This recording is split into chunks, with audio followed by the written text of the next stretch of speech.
Welcome to Billy Ho Sports. Thank you for tuning in.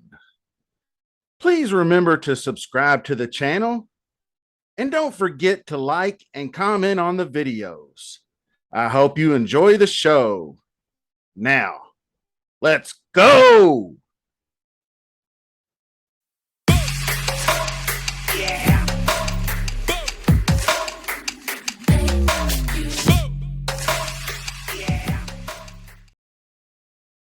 Hello, Billy Ho here. This is a special show for all my dudes in the OFL Football League. We just had our home league draft over the weekend. Absolute shout out to all 12 members of the league. Debbie Custis putting it all together. Paul Custis, just a great group of guys. We had a blast. We had so much fun. But just for the fellas, I might not even publish this, but just for all you guys, this is kind of just a little mini breakdown of the draft as I saw it. In hindsight, being 2020 and all, and going back and look at the sheets and looking who went where, and I don't honestly have anything real bad to say about anybody's draft, and I'm not going to sit here and suck my own D saying that mine was the best because I don't think it was. Honestly, it was a good one. It was one of my better ones, but not the best. So I will probably be randoing, popping up the draft board on the video along the way for 5, 15, 20-second intervals. So everybody could just you can snap a screenshot or whatever.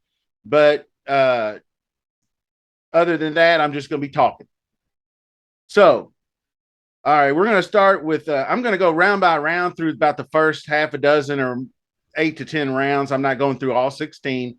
And I'm just going to point out a few things that I thought were interesting in each round. And then at the end, I'm going to go through each team and just kind of rate the draft a little bit.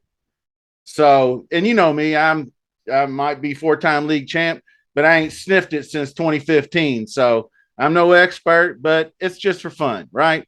And if y'all want to talk shit back, talk shit back. That's all I can say. All right, round one. Lots of faith in the wide receivers, I thought.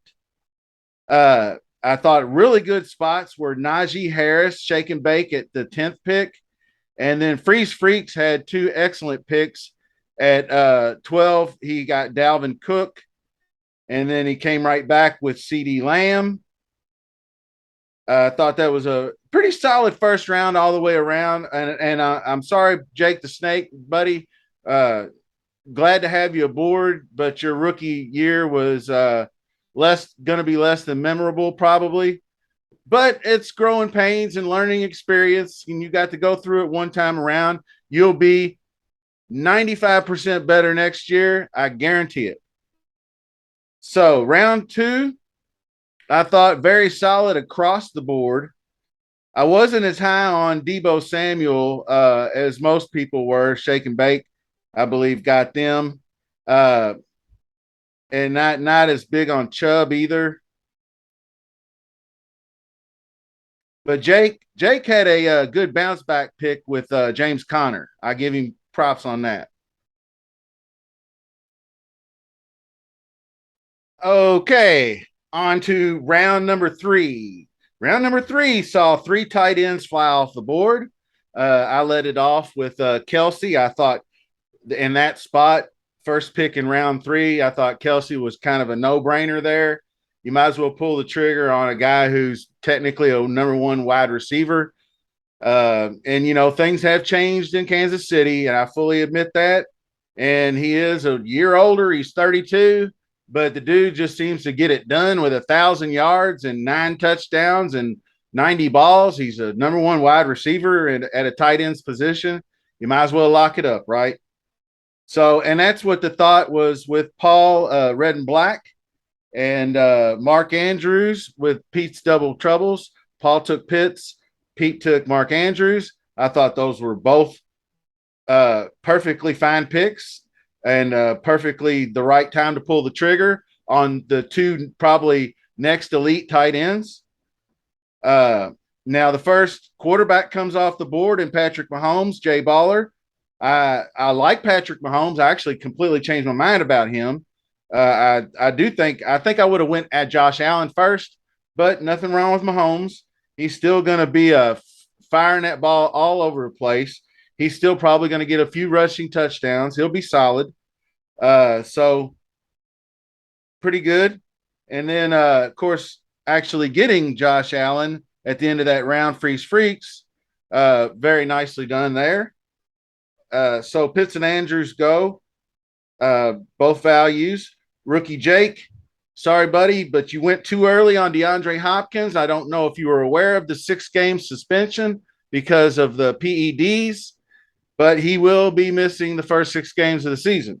And he exhausted all appeals on that. They don't screw around with PEDs. You're just getting 6 right off the top. So that's that. All right. Let's see. Actually, I thought it was a little too early on J.K. Dobbins, just because of the fact that Lamar runs so much and they don't throw out of the backfield to running backs that much. And he's coming off that ACL injury. He does look good in practice, so I might be completely wrong on that. But I would have rather had Cam Akers, or Javonte Williams, honestly. And there might have been a few others there, but other than that,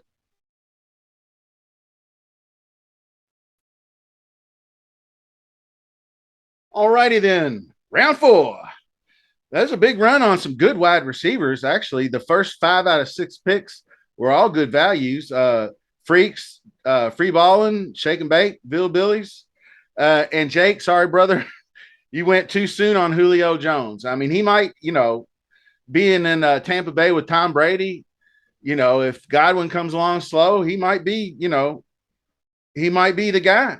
He might be a guy. I mean, you never know. 3 more quarterbacks go, and the 3 that I probably would have took ahead of mine, Herbert, Jackson, Lamar Jackson, and Tom Brady, all go right in a row. Right in front of me, that was kind of tilting. So I went ahead and took DK Metcalf there. And I thought DK was about right for that average draft position. And plus, now that I'm hearing rumors on maybe them getting Jimmy Garoppolo in Seattle, that makes me a lot happier with DK. And then I went with Dak Prescott in round 5. More quarterbacks come off the board. I'm a Cowboys fan. Dak's going to be throwing it all day. I just feel like he'll cover his nut. So Pete with an interesting pick of David Carr to get the combo, and the QB in that round, that's not bad actually. I went Dak myself, and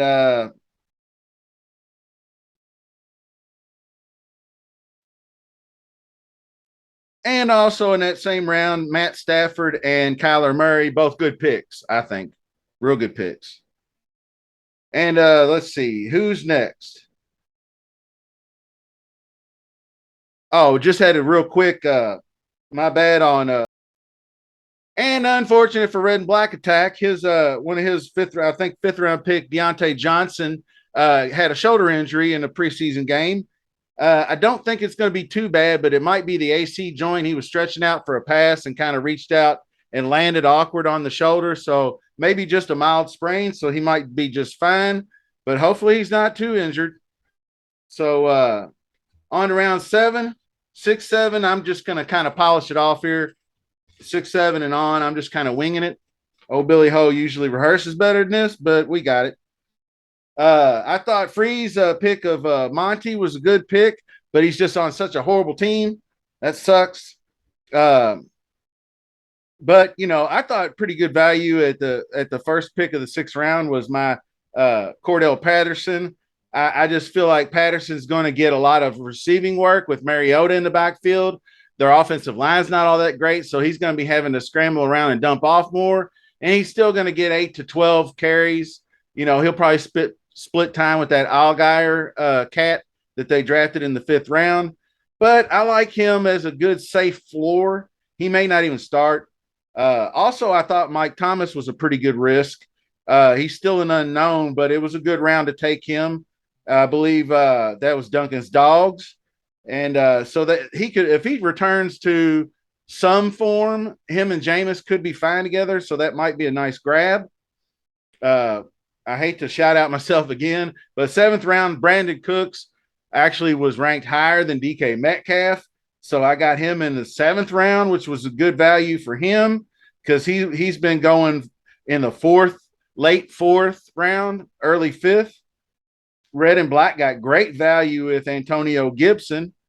Uh, Bill Billy's Claypool, not a bad pick, especially, getting a little bit of injury luck with Deontay being hurt. So maybe he kind of moves up the ladder a little bit. But I don't know about that quarterback situation because Trubisky, I thought, was a lock to get it. And he may have earned it with that preseason game. But then that Kenny Pickett fella has been pushing him hard. And we all know Trubisky's had his struggles. So be on the lookout there.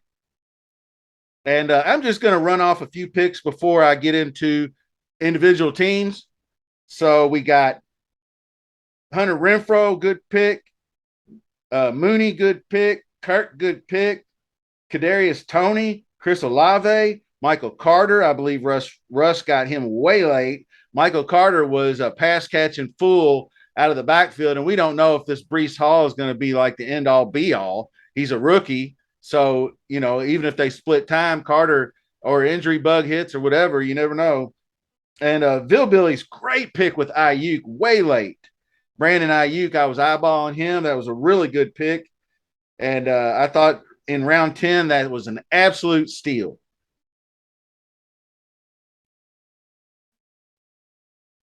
All right.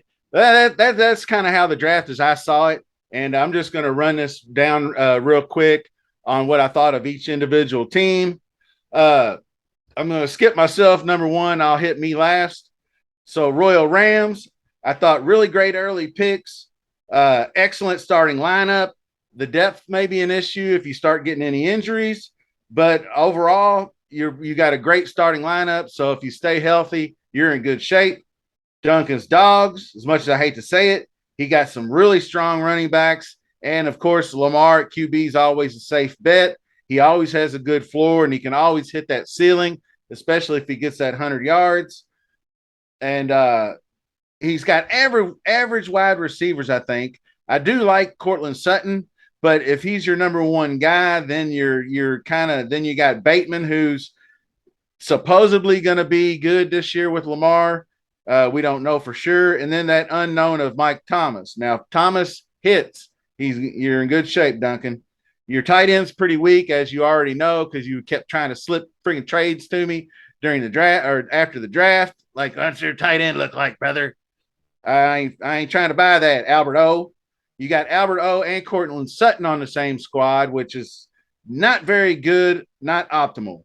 Robert Tonyan might be your guy, though, if Aaron Rodgers, because I tried to draft him last year coming off that one fluke year before that, and he was an absolute bust for me. So maybe he'll be all right for you. Now, Cool P, Paul Custis, red and black, strong core, Henry, Hill, Pitts, and Herbert. Those top four picks, extremely strong. That'll carry you a lot of weeks. The Deontay question mark with the shoulder injury and the quarterback battle in Pittsburgh is kind of off. But then you got Mooney in there that might save you. Good depth, total package team. Good luck, Paul. That was a good draft, brother. Jay Baller, Jesse, very solid team. I'm not big on Chubb, and the Browns don't look real great to me, but they will run a lot. They always do. They got a great offensive line, so he still may have he's usually just a pure ceiling guy. He's either got 175 yards and 3 touchdowns, or he's 70 yards and so I don't know. Maybe it'll be different this year. So not super strong at wide receiver, Jesse, but if Juju pays off, you got that Mahomes to Juju combo, which will leave you in good shape. And if Lazard steps up, you'll be just fine. All right. Uncle Pete. Pete putting a lot of faith in that Devontae Adams, but that's your guy, dude. I mean, draft the dude you like every year, and you'll always be happy with your draft. So a little bit of faith in Adams, but we'll see. DeAndre Swift and Mark Andrews, great back-to-back picks. Godwin, a little bit early, in my opinion, just because he's coming off ACL and MCL surgery, and it happened in week 15, which was December. So he's probably going to take a little time to get his groove back and get more trust in that knee. But he is practicing with the non-contact jersey. Hunter Renfrow, great pick in round 9. He might start for you. But the mistake you made, I think, was you just went too much Raiders. I didn't realize it, but Mike Hollins was your third Raider. So you got Adams, Renfrow, and Hollins, all Raiders receivers on your team. So, I mean, obviously you're not starting Hollins, but that was kind of a throwaway pick. But that was really the only mild mistake that you even probably made. But you know, starting with Carr and Adams and Renfrow, that's a little risky, but it might work out. All right, Mike Claiborne, diaper bombs, CMC. I mean, he's fine. 7th pick. Like I said, I would not have took him number 1. I wouldn't have took him in the top 5, be honest with you. But that's just my opinion. He may be just fine this year. He's going to get high volume. We'll see how he does with Baker. So it is risky. I think Aaron Jones slightly risky, but a great pick because he's going to split time with A.J. Dillon, and both those running backs are going to be on the field at the same time, I think. So I think at least you'll probably still get 3 downs out of Jones a lot of times. I don't know if but Dillon may come in on first down, and he may take some goal line. So that's just the only thing I got because I'm really high on A.J. Dillon myself this year. I think he's a great sleeper pick. You got solid wide receivers, obviously, and you had a great draft strategy. I really like the draft strategy. 2 back-to-back running backs, then 3 straight wide receivers. Really good job. Russ, if he can elevate the Denver's team, you're straight. I didn't think that the tight end was overall great, but not too bad. Jake, of course, your first year learning curve, buddy. Glad you're in the league, dude. You're going to have a blast. You'll get better and better every year, so don't worry about it. First year learning curve. Obviously, Zeke, you probably already know. Too early on him. He was more like a 3rd-round pick as a number 2 running back. You could have gotten Jamar Chase, Najee Harris, Dalvin Cook, Alvin Kamara, any of those. But I did like the Connor pick coming back. So good job there. Hopkins, bad. Julio, worse. But that's okay. I love Stafford at quarterback. Good job there. So hopefully you'll win some games this year and you'll have fun. Maybe even get a couple of peak weeks and you get that $10 bonus. So excellent work, Jake. And Billy Duncan, Billy's. Good starting lineup. Great first running back in Fournette, who I was super high on. I don't like Dobbins as Lamar at quarterback. I think Stevenson might be a sleeper. And you do have some good starting wide receivers. So I'm pretty good with your dudes there. Shake and Bake, great pick with Najee. I said I wasn't already. Najee falling to 10th was a gift though, but I'm not super stoked about Debo. But he may prove me wrong. I just don't know because they switched the whole identity. He was getting all kinds of targets and yards passing like a regular stud wide receiver, and then all of a sudden he was a running back. And now you got Trey Lance in there. So it's a little muddied, but hopefully it'll shake out for you. Akers in round 4 and getting both, even though you might not like it, having both Etienne and James Robinson is not bad. That gives you great depth at wide or at running back. So you're good. I love T. Higgins this year. So you got, I mean, Debo and T. Higgins are a fine 1-2 punch. So you're a good overall team, brother. Free balling, Jared always drafts well. Hey, Jared is always a good drafter. Running backs, wide receivers are solid. The only thing is Kamara, if video leaks on him or something during the middle of the season, he could automatically get suspended at any time. But from what everybody's saying is he's going to get a stay of execution through the whole season. So that's a pretty good guy to have as your number 1 running back. He's going to be a stud. So if he can avoid the Vegas fight trouble, he's fine. Now, I do have a little bit of question mark with Jalen Hurts at quarterback. I love the rushing upside, obviously the rushing touchdowns and all that stuff. But the passing yards and the passing touchdowns and no 300-yard bonuses, that you're going to have to depend on him getting 60, 50 yards a week rushing minimum. Because if he only throws for 240 yards and one touchdown and then rushes for 30 yards, you might not even crack 20. So that you're just going to have those weeks to live with. But overall draft, A+. Of course, like son, like father, Steve always has a solid draft day. I mean, Dalvin Cook, Stephon Diggs, then Josh Allen at quarterback, A.J. Brown, Schultz at tight end, Monty was value, and AR2, Allen Robinson, value, A.J. Dillon he got, who I was high on too. So having a hard time not declaring old Steve Free the strongest team in the draft. I think I'll go ahead and do that. Not bad, but everybody, I mean, it's not like there's bad, plus or minuses. Now on to your boy, Jaboy. Just to wrap it up real quick. I was so happy to get the number one pick. It made my decision easy. I went right for the one spot.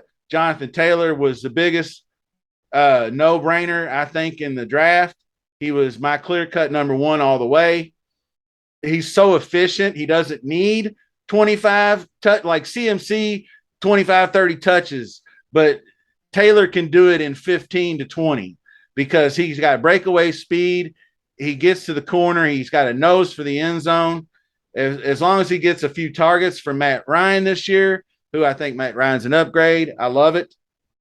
And also clear path, obviously, Taylor smash. Evans, I would have liked to have had somebody else at receiver, but you could see by the draft board, they were all gone. The only one left was Evans. But I love the fact that he doesn't need a lot of work. He only had 16% of the target share last year, and he was still a top 10 wide receiver. Double-digit touchdowns is always in the cards.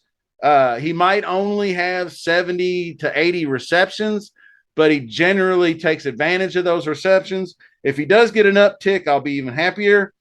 Obviously, I said earlier, Kelsey was a no-brainer. Metcalf and Cooks, I love that wide receiver rotation. Obviously, people are real high on Gabriel Davis. If you do some research on it, I'm going to sit and wait to see if he's going to be this kind of breakout candidate. But if he is, that's great for me. But if not, I still got backup. So I got decent. And Joshua Palmer was way late. Maybe people didn't see him. He slipped under the radar a little bit, but he's the number 3 wide receiver for the Chargers. And them dudes throw all the time. So if I got a little injury bug, either Mike Williams or Keenan Allen's way, Palmer's going to step up. You already saw him go off in the preseason. So, hopefully that's good. I gave myself a clear starting lineup, though. I don't feel like I have to make decisions, but I do feel like I got pretty decent bench. So I'm good with that. And I'm good with this show. And I really thank everybody for watching and listening. And make sure you subscribe. Billy Ho Sports, trying to grow this channel, trying to get my dudes involved. Thanks for watching. And I'm going to have a DraftKings video out for you guys that I'm emailing the DraftKings link to. And we'll break down how to set a starting lineup, how to look at the salary cap, and just get a general feel for what to do for these contests that we'll have every week. And thanks for watching. See you soon.